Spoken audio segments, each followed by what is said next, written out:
छत्तीसगढ़ सामान्य अध्ययन से संबंधित 10 प्रश्नों पर रोज हम डिस्कशन करते हैं, जो कि सीजीपीएससी और सीजी व्यापम के परीक्षाओं के लिए बहुत ज़्यादा इंपॉर्टेंट हो सकता है।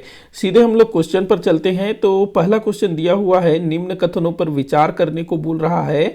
पहला कथन है, दक्षिण कोसल नाम का उल्लेख प्राचीन धार्मिक ग्रंथों व शिलालेखों में मिलता है। तो ये चारों कथनों को ना आप ध्यानपूर्वक पढ़िएगा। तो पहला कथन एक बार मैं फिर से पढ़ लेता हूं कि जो दक्षिण कोसल है, दक्षिण कोसल नाम का उल्लेख प्राचीन धार्मिक ग्रंथों व शिलालेख में मिलता है बोल रहा है। तो जो दक्षिण कोसल है, हमारे छत्तीसगढ़ को प्राचीन समय में दक्षिण कोसल बोला जाता था, तो इसके नाम का उल्लेख प्राचीन धार्मिक ग्रंथों और शिलालेखों में मिलता है। तो क्या ये सत्य है? तो देखिएगा, दक्षिण कोसल नाम का उल्लेख हमको वाल्मीकि द्वारा रचित रामायण में मिलता है, जो कि एक प्राचीन धार्मिक ग्रंथ है। तो यहां तक तो ठीक है। उसके बाद शिलालेख बोल रहा है, तो जो कलचुरी शासक थे जाजल देव प्रथम, उनके रतनपुर शिलालेख में इस क्षेत्र को दक्षिण कोसल कहा गया है। मतलब दक्षिण कोसल का नाम मिलता है रतनपुर शिलालेख में। तो ये कथन जो है सही होगा। मतलब धार्मिक ग्रंथ और शिलालेख में दक्षिण कोसल नाम का उल्लेख मिलता है। तो पहला कथन सही है। दूसरा दिया हुआ है, कोसल नाम का उल्लेख प्राचीन ग्रंथों एवं शिलालेखों में मिलता है। तो देखो, कोसल का जो उल्लेख है हमको जो महाकवि कालिदास हैं उनकी रचना रघुवंश में मिलता है, जो कि एक प्राचीन ग्रंथ है रघुवंश। तो उसमें मिलता है कोसल नाम का उल्लेख। इसके अलावा समुद्रगुप्त द्वारा जारी किए गए प्रयाग प्रशस्ति, जो कि एक शिलालेख है, उसमें भी कोसल का उल्लेख मिलता है। तो दूसरा कथन भी सही है। मतलब कि प्राचीन ग्रंथ और शिलालेख में कोसल नाम का उल्लेख मिलता है। अगला हम लोग देखते हैं, महाकोसल नाम का उल्लेख प्राचीन धार्मिक ग्रंथों एवं शिलालेखों में मिलता है। तो देखो, जो महाकोसल नाम है ना, तो इसके नाम का उल्लेख अभी तक किसी भी प्राचीन धार्मिक ग्रंथ या फिर कोई दूसरा टाइप का ग्रंथ हो उसमें नहीं मिला है। इसके अलावा किसी भी शिलालेख में, किसी भी मुद्रा में, मतलब कि प्राचीन समय का ऐसा कोई साक्ष्य नहीं है जिसमें महाकोसल नाम का उल्लेख मिलता हो। मतलब कि ये वाला जो कथन है गलत है। देखो, एक इतिहासकार हुआ अलेक्जेंडर कनिंघम, उसने जो है भारतीय इतिहास पर मतलब थोड़ा सा रिसर्च वगैरह किया और एक कहना चाहिए एक शोध पत्रिका या फिर एक पुस्तक जारी किया, जिसका वो बोला जाता है आर्कियोलॉजिकल सर्वे ऑफ इंडिया।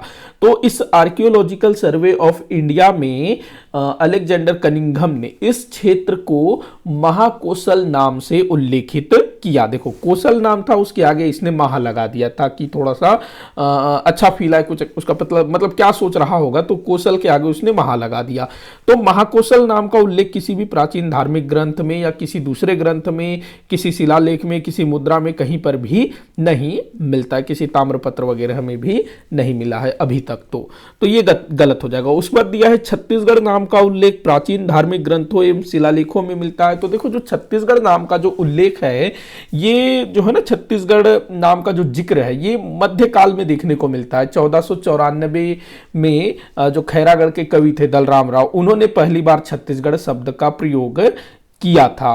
तो वो मध्यकाल की बात है। और उसके बाद फिर बहुत समय के बाद इसको फिर से प्रयोग किया गया और एक तरह से देखा जाए तो आधुनिक काल में ही छत्तीसगढ़ नाम जो है एक प्रकार से अस्तित्व में आया, अंग्रेजों के आने के बाद। उसके पहले जो है कभी कभी छत्तीसगढ़ का उल्लेख होता था, जैसे 1494 में कवि दलराम राव, फिर गोपाल मिश्र ने एक बार इसका उल्लेख किया, फिर बाबू रेवाराम ने, उसके बाद फिर छत्तीसगढ़ जो है लोकप्रिय होता चला गया। तो जो छत्तीसगढ़ नाम का उल्लेख हमको किसी भी प्राचीन धार्मिक ग्रंथ में या फिर किसी भी शिलालेख में नहीं मिलता है। तो प्राचीन समय में छत्तीसगढ़ नाम ही नहीं था। तो ये कथन भी गलत है। तो इस तरह से भी क्वेश्चन बन सकता है।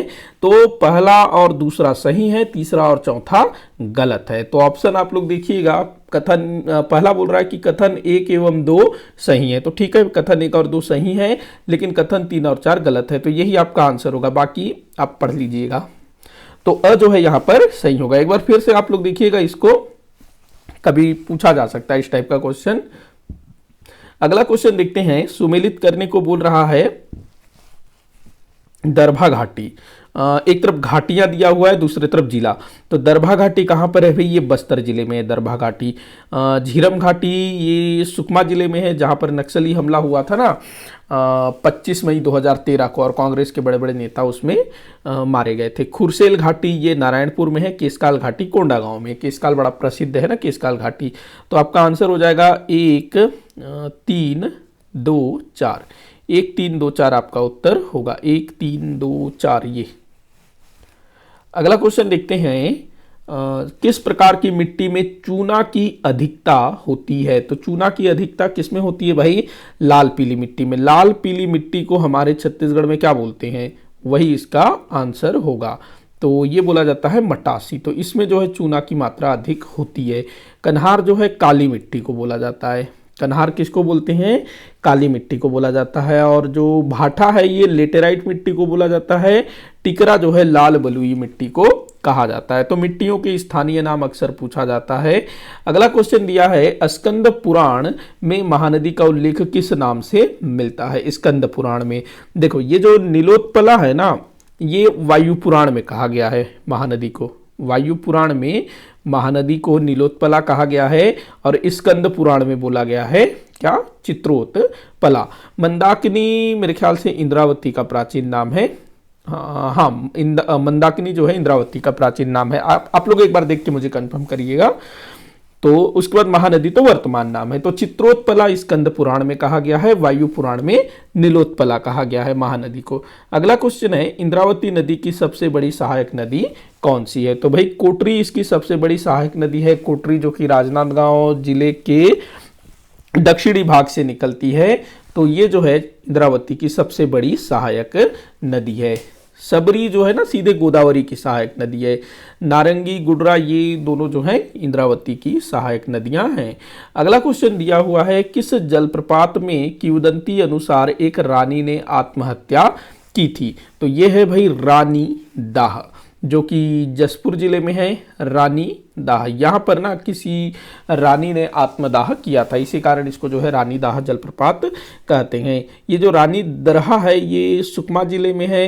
रानी दहरा ये कबीरधाम जिले में है। अगला क्वेश्चन देखते हैं, छत्तीसगढ़ राज्य में न्यूनतम सिंचाई सुविधा वाला जिला कौन सा है? तो ये है दंतेवाड़ा, न्यूनतम सिंचाई सुविधा वाला जिला।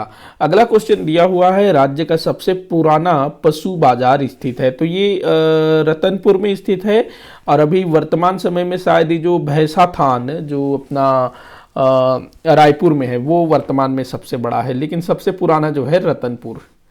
अगला क्वेश्चन दिया हुआ है, किस जिले में वनों को ढाब के नाम से जाना जाता है? इंपॉर्टेंट हो सकता है। वनों को ढाब के नाम से जसपुर जिले में जाना जाता है, ढाब वनों को। बढ़ते हैं अगले क्वेश्चन की तरफ, जो कि इस वीडियो का आखिरी क्वेश्चन होगा। पामेड़ अभ्यारण्य किस जिले में है? तो भाई पामेड़ अभ्यारण्य जो है बीजापुर जिले में है। बीजापुर जिले में पामेड़ अभ्यारण्य के अलावा भैरमगढ़ अभ्यारण्य है, साथ ही साथ इंद्रावती राष्ट्रीय उद्यान भी स्थित है। कहाँ पर? बीजापुर जिले में। इसी के साथ आज का ये वीडियो यहीं पर समाप्त होता है। आप लोग मुझे कमेंट करके बताइएगा कि आपसे कितने क्वेश्चन सॉल्व हुए। किसी भी क्वेश्चन में कोई भी डाउट हो जरूर बताइएगा। वीडियो को जितना हो सके उतना आप शेयर करिएगा, लाइक करिएगा, चैनल को सब्सक्राइब करिएगा। वीडियो को आखिर तक देखने के लिए बहुत बहुत धन्यवाद।